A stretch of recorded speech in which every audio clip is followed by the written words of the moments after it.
pembelajarannya. Coba cek di sekitarnya ada sampah atau tidak. Tidak, bersih. Atributnya lengkap. Lengkap. Oh ya. Saya absen ya. Iis, Hadir, Bu. Yuni, Hadir. Kesi, Hadir. Tila. Hadir, Bu. Lengkap semua ya. Ya, Bu. Baiklah, saya mulai pelajarannya. Hari ini kita mata pelajaran pengantar keuangan dan akuntansi. Oh iya, kalian baca dulu ya buku paket halaman 4 sampai 6. Saya beri waktu 2 menit saja.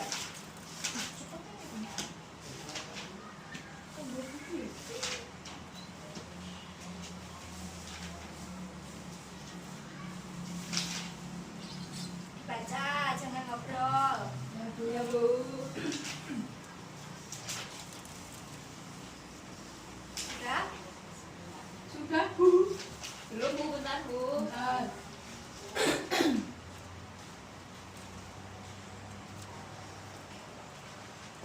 Cuma 2 halaman loh. Ini sudah memperhatikan, Bu.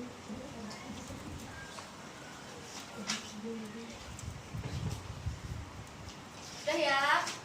Dah. Tujuan pembelajaran kita hari ini yaitu menjelaskan sumber-sumber modal perusahaan, mengidentifikasi jenis-jenis modal perusahaan, dan menjelaskan cara memperoleh modal.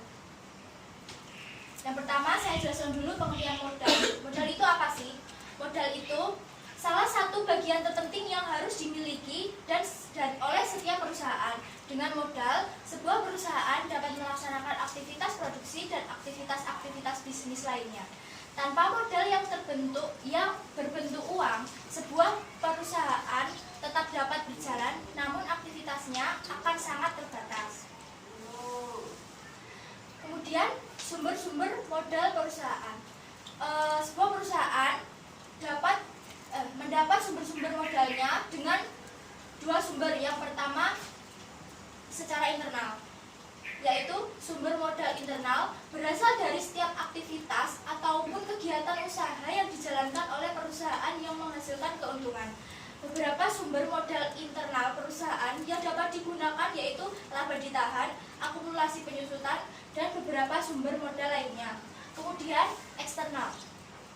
Berbeda dengan sumber internal yang cenderung terbatas, yaitu hanya dari hasil aktivitas usahanya saja. Sumber modal eksternal berasal dari pihak-pihak luar yang mau bekerja sama dengan perusahaan. Beberapa pihak yang sering kali digunakan oleh perusahaan untuk mendapatkan modal yaitu bank, koperasi, kreditur, supplier, dan juga pasar modal. Kemudian kita akan membahas jenis-jenis modal perusahaan. Next ya. Modal perusahaan itu yang pertama didapat dari modal pinjaman. Modal pinjaman merupakan setiap modal yang didapatkan dari hasil pinjaman kepada pihak luar perusahaan. Contoh dari modal pinjaman yaitu yang pertama, modal yang didapatkan dari penerbitan obligasi. Yang kedua, didapatkan dari pinjaman kepada kreditur. Dan yang ketiga, didapatkan dari modal dagang. Kemudian jenis modal yang kedua yaitu modal sendiri. Modal ini merupakan setiap modal yang berasal dari modal sendiri. Secara umum, modal sendiri dapat disamakan dengan modal internal. Kemudian kita akan membahas cara memperoleh modal. Modal dapat diperoleh dengan cara yang pertama, dana sendiri. Kita dapat memperoleh modal usaha dengan menggunakan dana kita sendiri. Misalnya, dengan menggunakan dana simpanan yang sudah kita tabung selama ini. Jika belum cukup, maka kita juga bisa menutup kekurangan dana tersebut dengan menjual sebagian aset berharga yang kita miliki saat ini, misalnya logam mulia atau perhiasan. Kemudian yang kedua, menjalin kerjasama. Jika kalian memiliki teman atau saudara yang memiliki minat yang sama dan hendak menjadikan hal tersebut sebagai bisnis, cara ini dapat dijadikan pilihan. Rekan bisnis tersebut bisa jadi hanya memberikan bantuan berupa modal atau bisa jadi membantu juga dapat dalam operasional bisnis sehari-hari. Kalian juga harus menyepakati hal-hal seperti pembagian hasil agar kedua belah pihak tidak ada yang merasa dirugikan. Kemudian kesepakatan itu perlu dibuat perjanjian tertulis untuk mengantisipasi bila terjadi sesuatu di kemudian hari. Kemudian mencari investor. Maaf ya, agak nggak kelihatan. Saya ambil kacamata dulu. Ya, Bu. Ya, Bu. Ya. Kemudian mencari investor. Hampir sama dengan menjalin kerjasama, cara ini juga membantu kita mendapatkan dana dari pihak ketiga. Bedanya, investor biasanya hanya memberikan modal berupa dana tanpa ikut terjun langsung dalam operasional.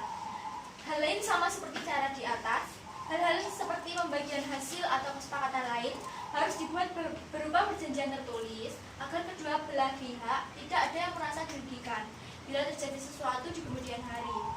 Kemudian yang terakhir, mengajukan pinjaman modal usaha ke bank atau koperasi. Kalian juga dapat mengajukan permohonan pinjaman bank atau koperasi.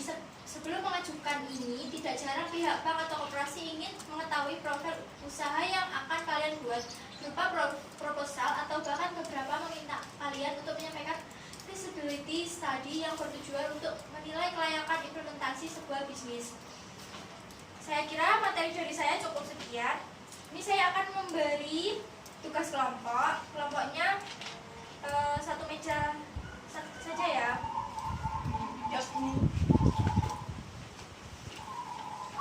Waktunya 5 menit. Silakan dikerjakan.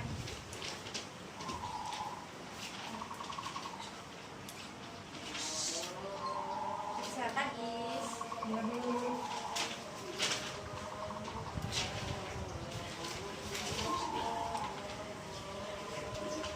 Kalian bisa buka buku paketnya. Ya, Bu. Sudah?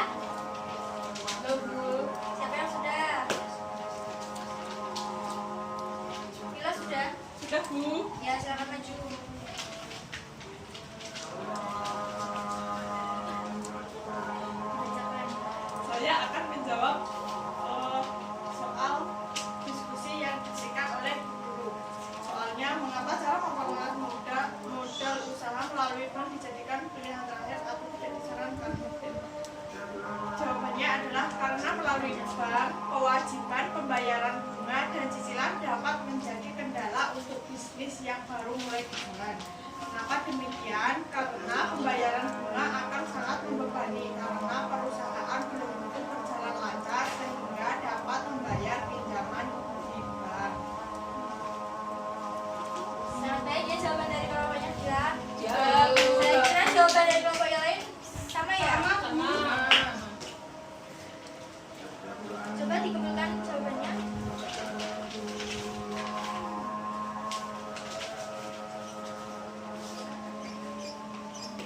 Kemudian ibu guru akan memberi soal individu ya. Nanti kalian kerjakan di rumah. Pertemuan yang akan datang kita akan cocokkan bersama. Nanti nilai yang tidak melampaui KKM akan mengikuti remedial. Kemudian yang sudah lewat melampaui KKM akan mengerjakan soal pengayakan. Ini soalnya.